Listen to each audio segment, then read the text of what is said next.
అయితే బగారా రైస్ ఎలా చేయాలో చూసేద్దాం. ఆల్మోస్ట్ అందరికి వచ్చే ఉంటుంది.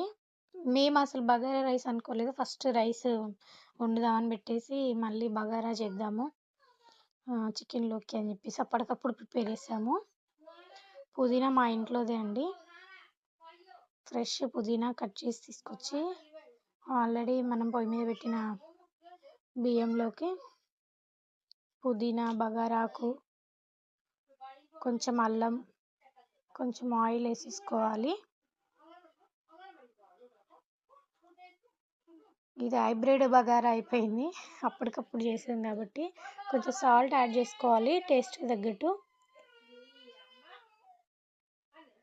నెక్స్ట్ కొంచెం ఉల్లిపాయ, పచ్చిమిర్చి కట్ చేసేయాలి.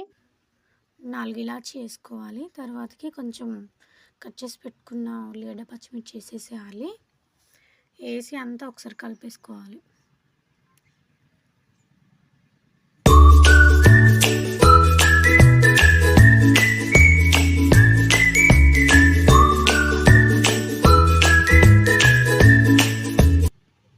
తర్వాత కొంచెం జీరా యాడ్ చేసుకోవాలి. కొంచెం మంచిగా డైజెషన్ ప్రాబ్లం లేకుండా ఉంటుంది. కొంచెం కొత్తిమీర కూడా వేసేసుకుందాం.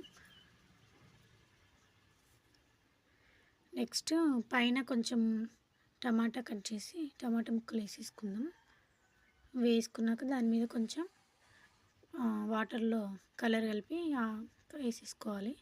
వేసుకుంటే వేసుకోవచ్చు, లేకపోతే లేదు. ఇంకంతే, మన బగారా రెడీ.